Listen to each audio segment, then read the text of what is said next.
Lihatlah bibit Anda di sana. Daunnya mulai menguning, ujung-ujungnya mengering dan rapuh, batangnya lemas, seolah menyerah pada kehidupan. Anda merasa gagal. Insting pertama Anda, panik. Anda berpikir tanaman ini kelaparan, jadi Anda mengambil botol pupuk kimia cair. Anda mencampurnya dengan air, berharap itu menjadi keajaiban. Hentikan sekarang juga, letakkan botol itu. Memupuk bibit yang sedang sakit adalah kesalahan terbesar dan paling fatal yang bisa Anda lakukan bulan ini. Industri pertanian modern telah mencuci otak Anda. Mereka mengatakan setiap masalah tanaman bisa diselesaikan dengan membeli lebih banyak cairan kimia beracun. Itu kebohongan besar. Bibit yang menguning dan mengering di tepi daunnya bukan berarti mereka kurang makan.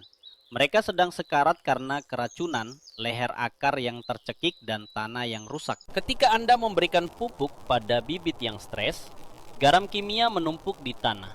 Garam ini menarik sisa kelembapan keluar dari akar. Tanaman Anda terbakar hidup-hidup. Ini adalah biologi dasar yang dilupakan oleh tukang kebun modern. Akar butuh napas. Mereka butuh oksigen sama banyaknya dengan butuh air. Tanah Anda terlalu padat dan basah. Daun kuning yang dimulai dari bawah ke atas adalah jeritan minta tolong. Akar sedang tenggelam dalam air dan terbakar oleh pupuk buatan yang Anda berikan minggu lalu. Jika Anda terus menyiram dan memupuk, dalam 3 hari bibit ini akan rebah. Batangnya akan membusuk di pangkal. Ini disebut rebah semai, dan itu sepenuhnya salah Anda. Lupakan bahan kimia, lupakan jadwal pemupukan yang rumit. Kita akan kembali ke cara lama, cara kakek nenek kita menyelamatkan panen mereka di tahun 1950-an. Dengar baik-baik, ini adalah panduan keras untuk menyelamatkan tanaman Anda.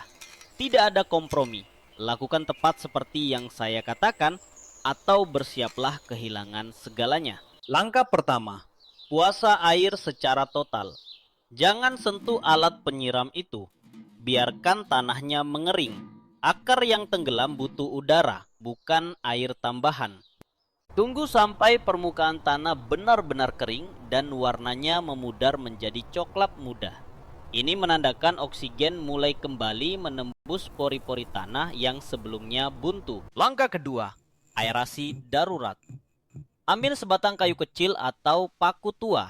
Hati-hati, jangan gunakan sekop besar yang akan merobek akar halus bibit Anda. Tusuk tanah di sekitar bibit dengan lembut. Buat lubang-lubang kecil sedalam beberapa sentimeter. Anda sedang membuka ventilasi paru-paru untuk akar yang tercekik. Lakukan perlahan. Sekarang kita buat penawarnya. Anda tidak perlu pergi ke toko. Anda hanya butuh sisa abu kayu dari tungku api di dapur. Murni, sederhana, dan grafis. Abu kayu adalah emas hitam bagi petani sejati. Ia mengandung kalsium, kalium, dan fosfor dalam bentuk yang paling alami. Yang terpenting, ini menetralkan asam beracun di tanah. Tanah yang terlalu sering disiram dan diberi pupuk kimia menjadi sangat asam. Bibit tidak bisa menyerap nutrisi di tanah asam. Abu kayu memperbaiki keseimbangan itu seketika. Ambil 1 sendok makan penuh abu kayu halus. Pastikan tidak ada sisa arang besar. Kita hanya menginginkan debu halusnya yang kaya akan mineral kehidupan. Taburkan abu ini tipis-tipis di atas permukaan tanah yang sudah Anda beri lubang aerasi tadi. Jangan sampai mengenai batang bibit. Taburkan di pinggiran pot saja. Lapisan tipis abu ini akan menyerap kelembapan berlebih di permukaan. Jamur pembusuk benci abu kayu. Ini adalah tameng pelindung dari penyakit rebah semai. Selanjutnya, terapi air hangat. Ya, Anda mendengarnya dengan benar. Air hangat, bukan air es dari selang. Suhu tanah sangat krusial untuk pemulihan bibit. Air dingin mengejutkan akar tanaman yang sudah lemah. Air bersuhu ruangan atau sedikit hangat akan menenangkan akar dan merangsang sirkulasi kapiler di dalam jaringan tanaman. Setelah tanah dibiarkan kering selama 1 atau 2 hari, berikan hanya beberapa tetes air hangat ini di sekitar pinggiran pot. Air ini akan melarutkan sebagian abu perlahan. Jangan merendamnya. Jika air keluar dari lubang bawah pot, Anda memberi terlalu banyak. Cukup lembabkan zona terluar akar untuk memancing mereka tumbuh mencari air. Ini adalah metode defisit kelembapan terukur. Dengan memaksa akar mencari air, Anda membangun sistem akar yang agresif, kuat, dan tebal. Tanaman yang manja akan mati, tanaman keras bertahan. Langkah ketiga, sinar matahari pagi, bayangan siang hari. Bibit yang menguning kehilangan klorofil. Mereka butuh cahaya untuk fotosintesis. Tapi matahari terik akan memanggang daun mereka yang rapuh. Pindahkan pot Anda.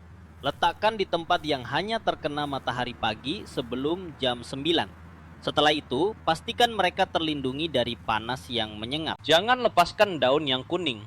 Daun itu menguning karena tanaman sedang menarik nutrisi terakhir darinya untuk bertahan hidup. Biarkan tanaman yang menggugurkannya sendiri secara alami. Hanya daun yang sudah benar-benar renyah dan coklat yang boleh Anda singkirkan.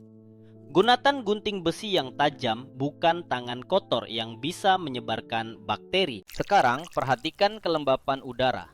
Jika udara terlalu kering, ujung daun akan gosong. Ambil secari kain goni tua, celupkan ke dalam air. Letakkan kain goni basah ini di dekat pot-pot bibit, bukan di atasnya. Saat air menguap, ia menciptakan iklim mikro lembab yang sempurna di sekitar daun. Ini adalah ilmu pertanian sejati yang tidak akan pernah diajarkan oleh brosur pupuk buatan. Anda bekerja bersama alam, bukan melawannya dengan bahan kimia agresif. Mari kita rangkum instruksi keras hari ini. Hentikan pemupukan sekarang juga.